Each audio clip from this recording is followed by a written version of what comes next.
When I was 12, I fell in love with hip-hop music. It was the summer, and I was at a summer camp, and it was a sleepaway summer camp, so we were assigned to cabins when we got there. And that day, there was going to be a talent show.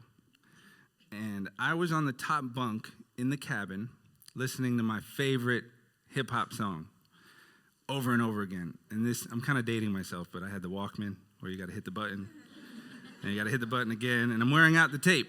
The other kids in the cabin were trying to figure out what to do for the talent show, and they couldn't figure anything out. So something came over me. I jumped off the top bunk, and I said, I got it. I got what I'm going to do. I'm going to rap my favorite song, and y'all can dance behind me like in the music videos, and we're going to win. I'm kind of competitive, so we're going to win. And they had no better options, so they said, okay. So I get dressed up in my favorite hip-hop gear. I'm standing on stage. They're behind me, getting ready to dance. Curtains closed, and then I hear the crowd on the other side, and then it becomes real, because I had never done anything like this before, ever. My heart's pounding, and then the curtain starts to open, and the music starts to play. Dun dun dun dun dun dun dun dun dun dun dun dun dun dun dun dun. You know it's coming. Dun dun dun dun dun dun dun dun. And I just went for it. I like big butts, and I cannot lie. You other brothers can't deny. And the kids went crazy. I remember them jumping on top of the chairs. He's rapping about butts. And the counselors were like, no.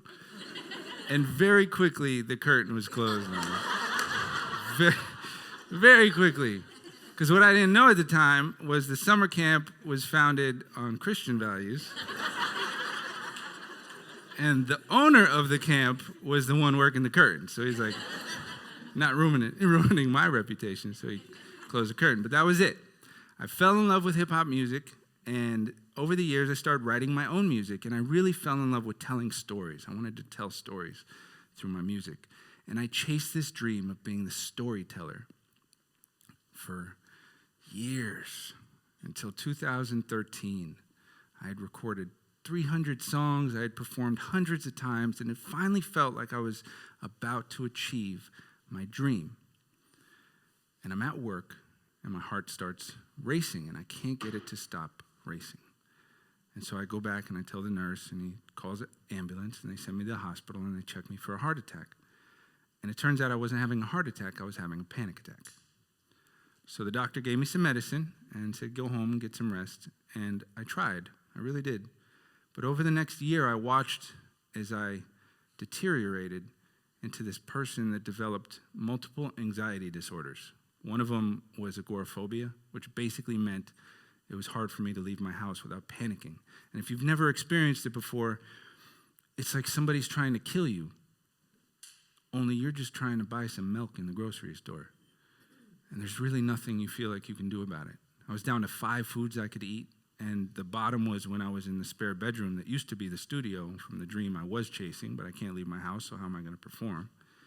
And I'm just curled up, and I'm holding my legs, and I'm rocking back and forth, and I just think, why am I alive? I can't do this anymore.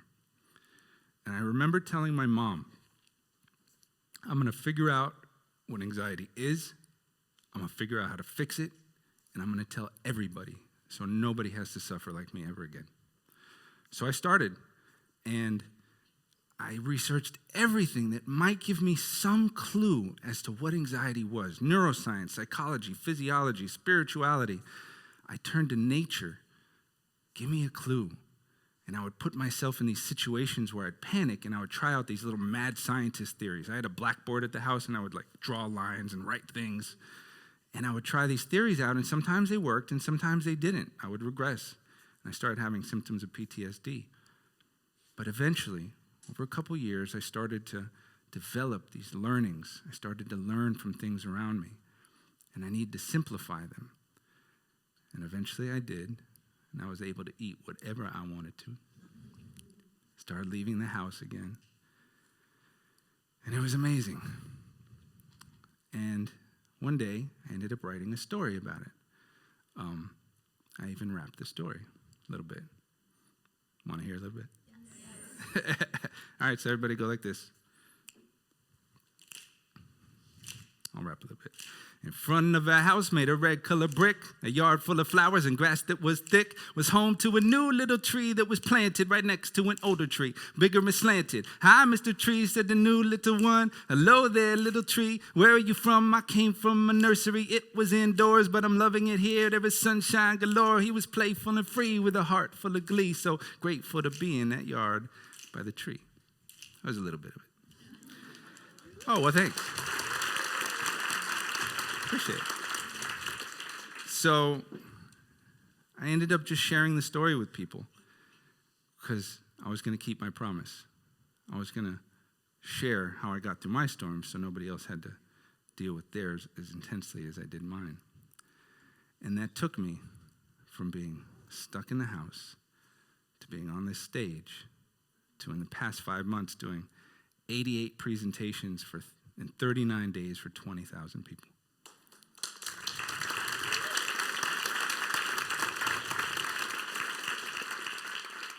So when I had the opportunity to share these lessons with y'all, I wanted to do something different and do it the only way I knew how. So I'm going to tell you a story. And for dramatic effect, I have this tool.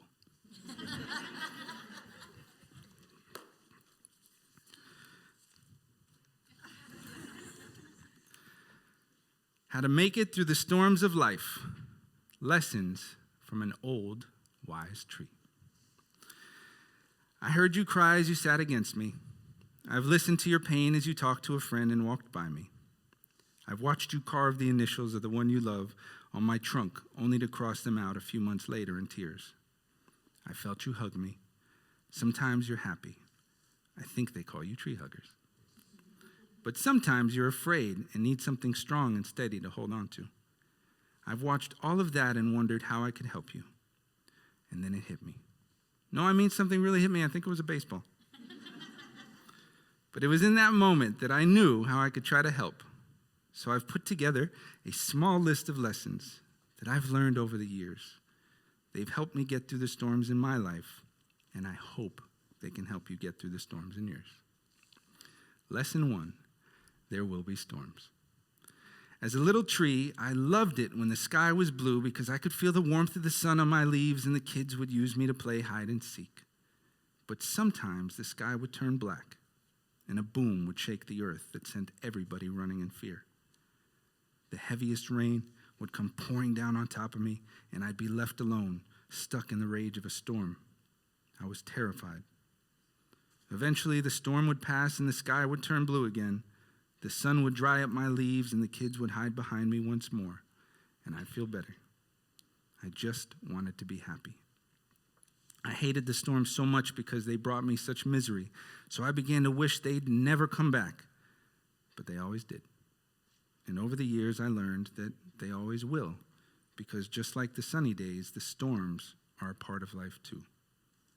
And that's okay. Sometimes I see you laugh and play, and sometimes I see you cry alone as you sit against me. When your tears fall to the ground, they look like rain, as if a storm's going on inside of you. So maybe it's the same for both of us. Some days there will be sun, and some days there will be rain. And no matter how many times we may wish for the storms to never come back, they always do. So lesson 1 is simple. There will be storms, and that's okay. Lesson 2. Be still, little tree. Be still. Sometimes I just want to die, she said, as they walked by me. I pretend like everything's fine, but it's not. She quietly wept and asked her friend, "What's wrong with me? I just want to be okay." I was reminded of the seeds I'd seen planted around me. The seeds of a flower grew flowers. The seeds of a tree grew trees. But not once had I seen a tree grow from the seed of a flower. I understood her frustration now. She was at war with herself and hoping to feel better, planting seeds of pain and wanting peace to grow. But there's a better way. See, some time ago, I would curse the howling wind because it scared me so. I was planting pain, and you can probably guess what grew. One day, another storm came, but on that day, I was through. So I gave up and allowed myself to be shaken by the wind. Without knowing it, I had chosen to be still within. A different seed had been planted, and not one of gloom, and much to my surprise, peace began to bloom. When the winds blow against me now, I take deeper roots, then I sway with the storm until it passes. And I beg you to do the same. Be still, little tree. Be still. Find your roots. Place your hand upon your heart, or even upon my trunk. Do what you must to feel grounded. Then choose to make peace with the storm. Do so because anything else will only make you suffer.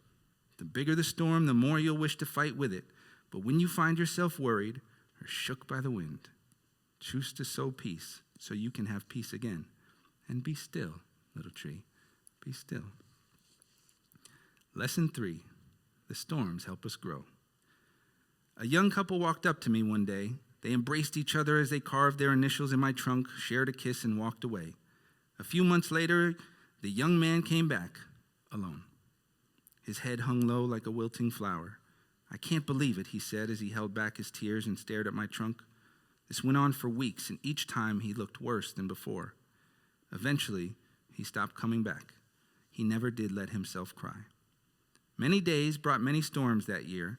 Their rains crashed down on my branches and fed my roots. And as I grew, I shed my old bark, and with it, the initials they had carved upon it. What remained was a stronger, thicker trunk, free of scars. If you keep avoiding the rain, you'll never grow, and your tender hearts will always be stuck with the deep, painful past carved upon it. But once you choose to be still and make peace with the storm, you can soak up that experience and heal. You'll shed your old self and with it your old scars as you grow into a stronger, wiser tree. Facing the storms helps us discover our strength, and then we feel brave enough to branch out and live. Imagine what your life would be like if you could experience that. How free would you feel if you no longer feared the storms because you knew that once you made peace with them, you would grow? There is one last lesson I would like to leave you with. Alas, as you read this, I will be gone. For I've been marked with a red X.